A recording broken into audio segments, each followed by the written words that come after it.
Bonjour à tous, encore une fois je vais vous mettre une petite vidéo qui ne vient pas de chez moi. C'est un confrère québécois qui a fait une vidéo sur sa chaîne sur laquelle il m'a demandé de participer. Alors étant donné que c'est quelque chose qui peut intéresser tous mes amis québécois, mais peut-être aussi les Français qui vivent dans des régions un peu plus enneigées et un peu plus froides. Donc je vous mets cette petite vidéo et puis si ça vous intéresse, vous pouvez aller faire un tour sur sa chaîne et vous abonner. Merci à vous. Salut la gang! Aujourd'hui, une vidéo spéciale dans le sens que ça va être une vidéo participatif avec une autre chaîne YouTube, la chaîne Survivalist JCB. Donc, j'ai demandé à mon confrère de YouTube de faire l'analyse de mon sac qui se trouve dans mon truck.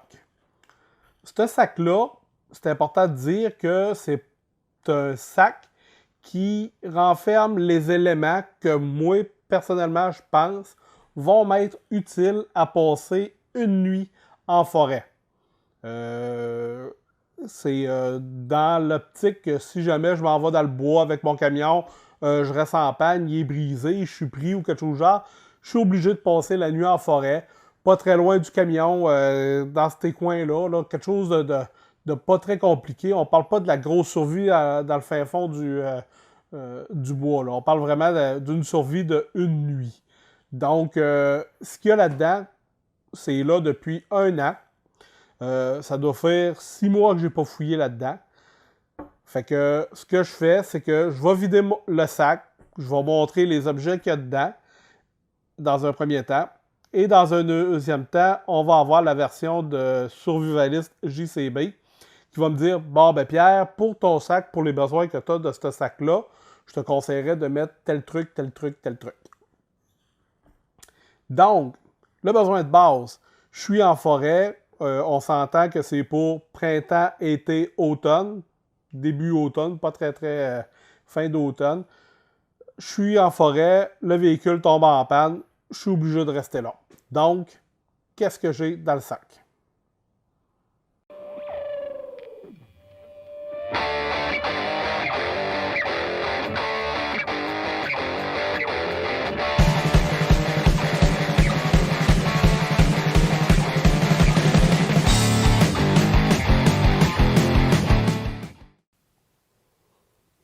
Donc, sans plus attendre, on commence.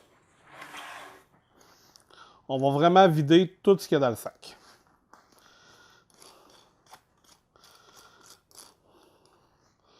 Donc, on commence ici avec un petit... je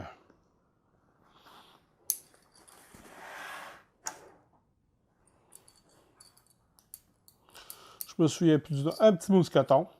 Il est là pourquoi, je ne sais pas. Je pense que j'avais juste mis ça là pour que ça fasse beau sur le sac.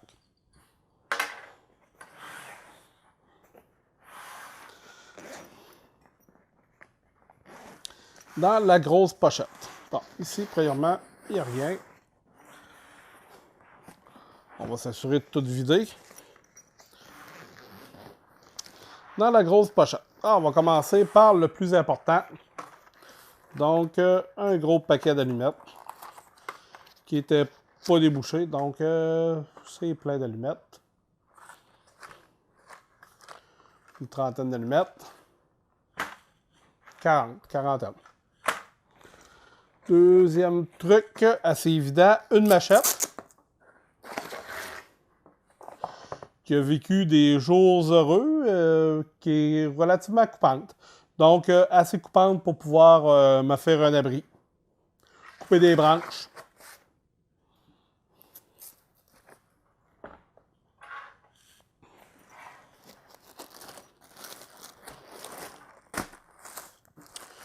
Une grande toile.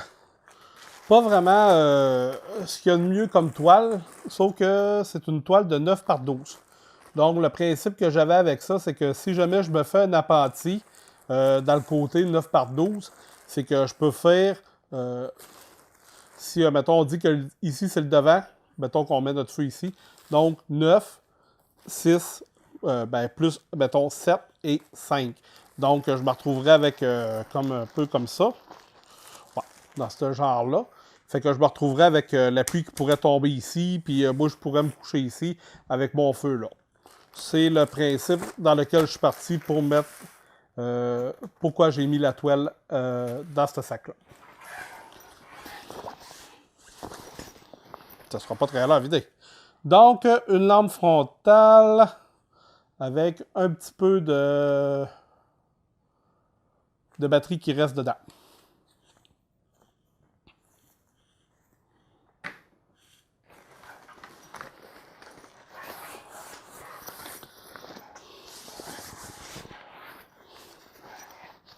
Donc, en petite pochette ici. J'ai rien. Pour moi, ça ne sera pas très compliqué de me faire une évaluation là-dedans. Il n'y a pas grand-chose. Ah! OK, là, on commence à jaser. Donc, j'ai l'équivalent de 3 chandelles. Des chandelles du magasin $1. Dollarama pour pas le nommer.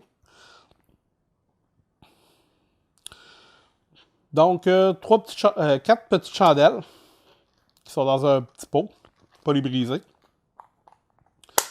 Soit pour m'éclairer ou pour allumer le feu. Petite chandelle, t'allumes la chandelle, tu rentres ça en dessous de ton paquet de branches ou ton écorce de bouleau, puis ça te fait une flamme qui est durable là, pour starter un feu. Peut-être d'autres utilités aussi. J'ai 3 petites lingettes qui, on appelle ça là, des lingettes qu'on fait juste ajouter de l'eau, puis ça fait comme des petites lingettes humides. Là. Donc j'en ai 3.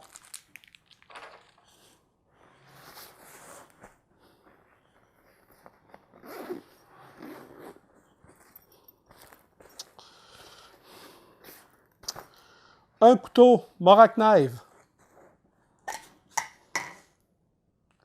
Très très coupant.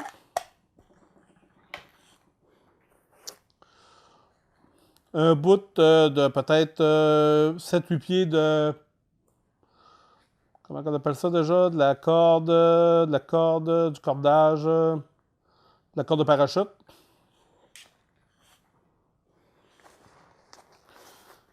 Encore ici de la paracorde, donc encore une bonne quantité de paracorde là, si jamais pour vraiment pouvoir mettre la tente et attacher ça après les branches puis tout ça.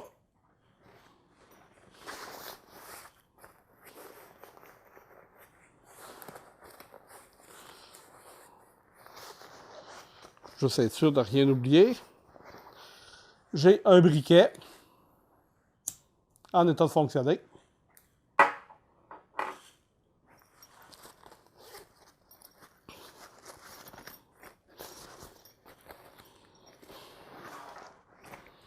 Et pour terminer, j'ai 2 couvertures d'aluminium qu'on trouve au magasin $1 là, pour se réchauffer. Donc, soit pour se coucher dans mon abri ou quelque chose du genre.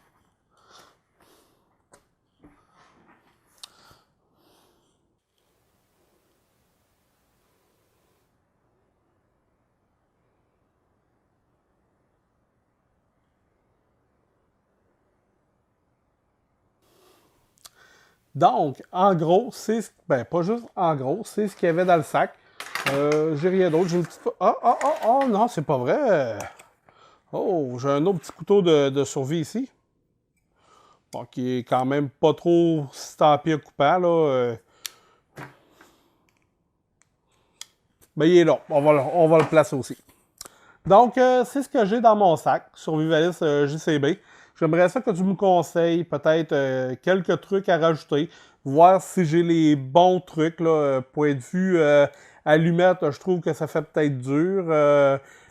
Les couvertures ici, ça peut être potable dans ce que je veux faire avec. Pour une nuit passée en forêt, c'est-tu acceptable? J'aurais-tu besoin d'une source d'eau ou whatever? En tout cas, écoute, j'envoie la balle à Survivalist JCB qui va me répondre à ça. Eh ben d'abord, bonjour Pierre, et puis merci de m'accueillir sur ta chaîne. Donc comme tu me l'as demandé, je vais faire une petite revue du matériel que tu nous as présenté, et peut-être te proposer quelques idées complémentaires. Petit préambule, je ne suis pas forcément une référence ultime en survivalisme, bien au contraire. Tu le verras dans les commentaires, plein de gens vont te proposer peut-être de retirer certains articles ou au contraire d'en rajouter d'autres, et toutes les idées sont bonnes à prendre.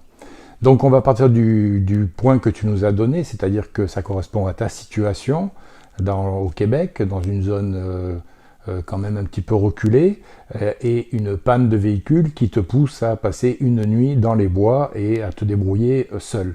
Alors évidemment, étant donné que je connais quand même pas mal le climat du Québec, je pense qu'il faut partir déjà sur l'idée que ton matériel doit correspondre au matériel pour tenir une nuit en hiver. Si tu es capable de tenir en hiver, tu seras forcément capable de tenir en été. Donc à partir de là, maintenant on peut commencer à réfléchir au matériel que tu nous as présenté. Premier point, dans la présentation du sac, tu nous dis que le matériel que tu as est dans ce sac depuis plus d'1 an et que tu n'y as pas touché depuis 6 mois. Alors ça, c'est une chose relativement importante, c'est de vérifier quand même de façon périodique, peut-être une fois par mois, le contenu du sac et sûrement faire évoluer ton sac entre la situation été et la situation hiver, simplement pour vérifier les batteries, peut-être le type de nourriture ou la présence d'eau ou pas, qui va varier selon les saisons. Alors le premier objet que tu nous as présenté est un mousqueton. À quoi ça peut bien servir? Tu te demandes à quoi ça peut bien servir. Le mousqueton peut nous servir par exemple à fermer rapidement avec les 2 œillets d'un tarp, par exemple, de fermer les portes avant du tarp pour augmenter l'isolation de façon très rapide. Tu peux l'utiliser au bout de ta paracorde, par exemple, et t'en servir de lest pour être capable d'aller atteindre des branches qui sont à des hauteurs un petit peu trop élevées. Tu peux t'en servir pour fixer une gourde rapidement attachée à ton sac. Tu peux t'en servir par exemple pour fixer ta hache, si tu as une hache, sur ton sac. Du moment que tu as des passants mollis, ce qui est sur le cas sur ton sac, ça va te permettre très facilement de rajouter du matériel de dernière minute sans avoir besoin de le rentrer à l'intérieur du sac. Ensuite, tu nous as présenté une boîte d'allumettes. Alors personnellement, je ne suis pas tellement pour les allumettes, à moins que tu prennes des allumettes tempête, celles qui ne s'éteignent pas, même si on les met dans l'eau, pourquoi pas, mais je vais privilégier les briquets. Donc 1-2 briquets dans un sac, c'est pas gros, c'est pas lourd, c'est pas gros, ça coûte pas cher et ça va marcher tout le temps. Par contre, avec nos températures, en hiver, il peut arriver qu'à un certain moment, le briquet ne marche plus. Dans ce cas-là, plutôt que des allumettes, je m'orienterai vers le Firesteel qui lui va toujours fonctionner. Ensuite, tu nous as présenté ta machette. Alors évidemment, je te comprends puisque j'aime aussi beaucoup cet outil. Mais la machette n'est pas forcément le meilleur moyen pour couper du bois de forte section. Alors étant donné qu'on n'a pas de problème de poids puisque le sac est dans la voiture et que de toute façon il n'est pas prévu que ton sac te serve à faire une longue marche, mais si tu dois faire un camp de fortune, ça va être à proximité de la voiture. Donc on se soucie peu du problème de poids. Je te conseillerais plutôt de t'orienter vers une hache qui va te permettre justement de couper du bois de forte section, mais en même temps peut-être de débarrasser un arbre qui pourrait se trouver au milieu de la route et bloquer le chemin. Une hache ou simplement une scie pliante que je n'ai pas. Voilà, ce sont des choses que tu pourrais avoir dans la voiture. Tu nous as présenté donc ton tarp. Le tarp, effectivement, va pouvoir te servir d'abri, en considérant que si ta voiture est toujours là, tu seras toujours mieux à l'intérieur de ta voiture que dans un abri de toile, surtout avec les animaux qu'on peut avoir ici, et notamment en hiver où il sera plus facile de réchauffer l'intérieur de la voiture ou de tenir une température acceptable que dans un tarp. Alors pour le tarp, première chose, je te dirais que minimum 3 mètres par 3 mètres, c'est la taille que je verrai principalement pour une personne, en tenant compte que les tarps que tu présentes sont des tarps avec des coutures et que la taille réelle est toujours réduite de la taille de la couture, c'est-à-dire qu'ils comptent la taille du tarp avant de faire les coutures. Donc premier point qui va m'interpeller avec ton tarp, c'est quelque chose que j'aime pas beaucoup voir, c'est qu'il est dans son emballage d'origine. Alors pourquoi? Parce que je ne sais pas si tu as eu l'occasion de le déballer ou pas, mais il vaut mieux déballer ton matériel quand tout va bien pour le vérifier et l'utiliser plutôt que le jour où il y a un problème, parce qu'effectivement ton tarp peut avoir des œillets manquants, peut avoir un trou, peut avoir été mal coupé, pour avoir un défaut de fabrication, et ça serait dommage de s'en rendre compte au moment de l'usage. Et deuxième point d'interrogation avec ce tarp emballé, c'est est-ce que tu as déjà pratiqué le montage du tarp? Est-ce que c'est une chose que tu maîtrises? Donc si c'est le cas et que c'est juste un tarp neuf, vérifie déjà qu'il est en bon état, et effectivement c'est une très bonne chose d'avoir ça dans ton sac. Quand tu nous as montré ta lampe frontale, tu nous as dit que les batteries étaient plutôt fatiguées. Alors ça rejoint ce que je disais au début, c'est que tu dois vérifier ton sac périodiquement, peut-être une fois par mois, et puis le faire muter selon les saisons, été, hiver. Donc là tu viens de voir que effectivement tes batteries sont fatiguées, et au moment où tu vas t'en servir, ça va pas être très agréable de se retrouver avec une batterie qui est déjà morte. En passant, chez Canadian Tire, il me semble qu'il y a des petites lampes de poche, des petites flashlights comme ça, à 1 $ ou 2, qui sont à dynamo. C'est-à-dire qu'il suffit de tourner la petite manivelle pour être capable de la recharger. Donc si tu ne veux pas t'embêter avec les batteries, tu peux acheter 2-3 petites lampes comme ça et les mettre dans ton sac. Ça sera toujours utile et ça pourra dépanner. Ensuite, tu nous as montré des bougies chauffe-plat. Effectivement, c'est très pratique. Maintenant, si tu veux réchauffer de l'eau, faire fondre de la neige ou réchauffer de la nourriture, il te faudra un récipient. Les petites lingettes aussi déshydratées, c'est très bien, très pratique pour le lendemain matin. Par contre, il faudra de l'eau. Si on est en hiver, c'est pas ce qui va manquer avec la neige qu'on a chez nous. En ce qui concerne les couteaux Mora, là je pourrais être que d'accord avec toi, étant donné que c'est des lames que j'apprécie beaucoup. Effectivement, c'est des couteaux qui coûtent absolument rien, qui sont extrêmement coupants et résistants par rapport à leur prix, et qui sont très pratiques. C'est pour ça que j'en ai d'ailleurs deux. En ce qui concerne la paracorde, même point de vue. Effectivement, un bon rouleau de paracorde, une bonne bobine de paracorde, ça va être très pratique, autant pour monter ton tarp que pour X bricolage que tu pourras avoir besoin de faire. Ensuite, tu nous as montré un briquet. Effectivement, je suis bien d'accord avec toi. Un briquet, voire peut-être même deux, pour le prix que ça coûte et la place que ça prend. Alors, on ne va pas se gêner. Et puis, en cas de problème, on en a toujours un deuxième. En ce qui concerne la couverture de survie, effectivement, en plus, j'ai noté que tu en avais deux, ce qui est très bien. Même si tu restes à l'intérieur d'un véhicule, la couverture de survie va te permettre de conserver plus facilement ta chaleur. En ayant une deuxième couverture, elle va te permettre aussi peut-être de te signaler plus facilement avec la partie réfléchissante et la partie plus visible.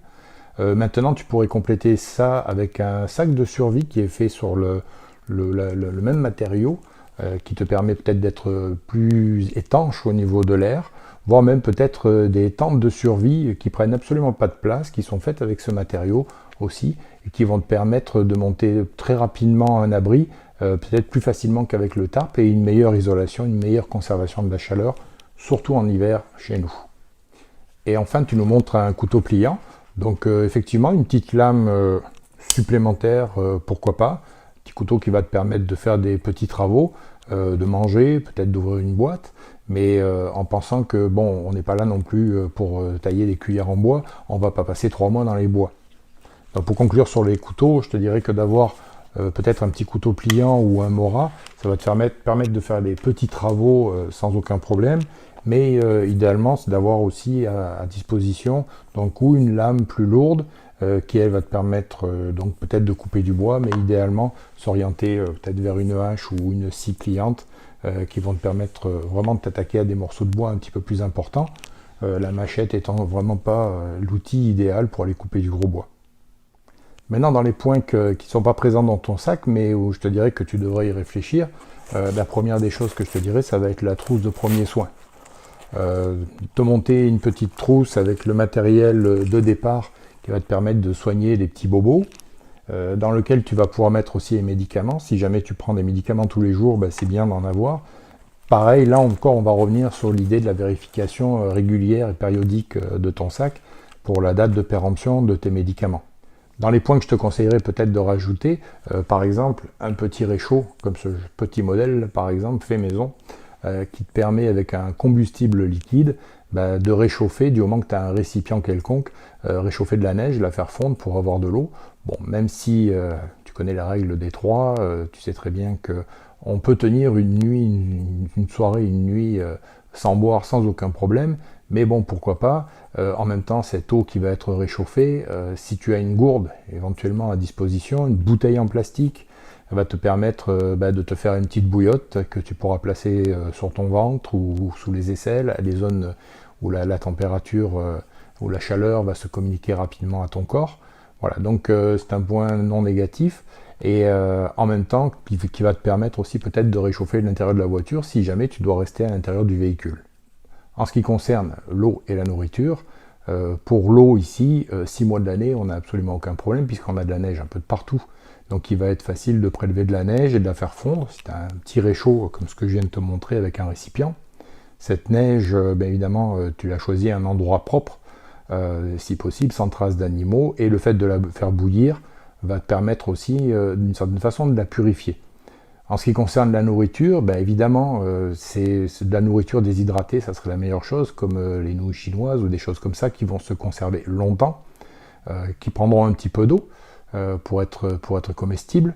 Tu peux, selon la saison, aussi changer. Dans mon cas, je m'oriente vers, par exemple, tu dois connaître des fèves au lard, donc ce qui te permet d'avoir un apport calorique qui est très important. Un récipient qui va directement chauffer, donc pas besoin d'avoir quelque chose de supplémentaire. Ça sera toujours agréable de manger chaud, surtout en plein hiver, quand il fait bien froid. Et le récipient va te servir après par la suite, idéalement pour faire bouillir de la neige, faire bouillir ton eau. Voilà, et tu seras à double utilité finalement. Encore 2 petites choses que tu pourrais rajouter dans ton sac. La couverture de laine. Couverture de laine donc, pour te protéger du froid et qui a une caractéristique intéressante, c'est que même humide, elle conserve ses capacités isolantes. Et l'autre point, ce serait d'avoir quelque chose pour recharger ton cellulaire, de manière à être capable de rejoindre les secours, capable de passer un appel. Donc pour ça, ça peut être aussi bien la prise USB que tu as peut-être dans ton véhicule, ou l'allume-cigare avec un adaptateur que tu peux rajouter qui va te permettre d'avoir un cordon USB connecté à ton téléphone. Donc ça veut dire que ce cordon doit également se trouver dans ton véhicule. Et puis ça peut aller même jusqu'au chargeur solaire, mais étant donné que tu nous parles de passer une nuit, le chargeur solaire ne devrait pas être très efficace. Voilà qui fait à peu près le tour de ce que je te conseillerais dans l'immédiat. Mais je vais rejoindre un peu ce que j'ai dit assez souvent. Dans ce genre de situation, finalement, ce qui pourrait nous être utile, c'est finalement notre bob. Donc c'est pour ça que je conseille régulièrement aux débutants de prendre leur bob avec eux quand ils vont faire des sorties, que ce soit à la campagne, à la montagne, à la plage, d'avoir le sac à proximité, parce que finalement vous avez un éventail de matériel qui ne sera pas forcément utilisé à chaque fois, loin de là, mais vous allez pouvoir piocher dedans et puis trouver certaines choses qui pourront vous être utiles. Donc finalement, dans la situation que tu nous décris, si tu avais ton bob avec toi, tu aurais tout ce que je viens de dire et même plus. Voilà, donc j'espère avoir répondu à peu près à ta question. Et puis, je suis certain que dans les commentaires, d'autres personnes vont te donner des idées complémentaires. Merci à toi et puis à très bientôt. Bon, ben merci beaucoup, Survivalist JCB, de ces bons conseils-là. Je vais les mettre en œuvre pas plus tard que maintenant. Donc, pour ceux que ça intéresse, là, je vous recommande d'aller voir sa chaîne. C'est Survivalist JCB. Je vais mettre un lien à quelque part ici. Je trouve que sa chaîne est très bien verbalisée pour les débutants. Donc, si vous êtes nouveau dans ce domaine-là, ou si vous êtes un intermédiaire ou un avancé, vous pouvez aller faire un petit tour. Puis, je trouve que qu'est-ce qu'il fait est belle fun. Là, il répond à beaucoup de questions. Puis, c'est très intéressant là, de la façon qu'il nous emmène ça. Donc, encore une fois, un gros merci. Première chose que je voudrais mettre au clair, j'avais dans mon véhicule, j'avais déjà une trousse de premiers soins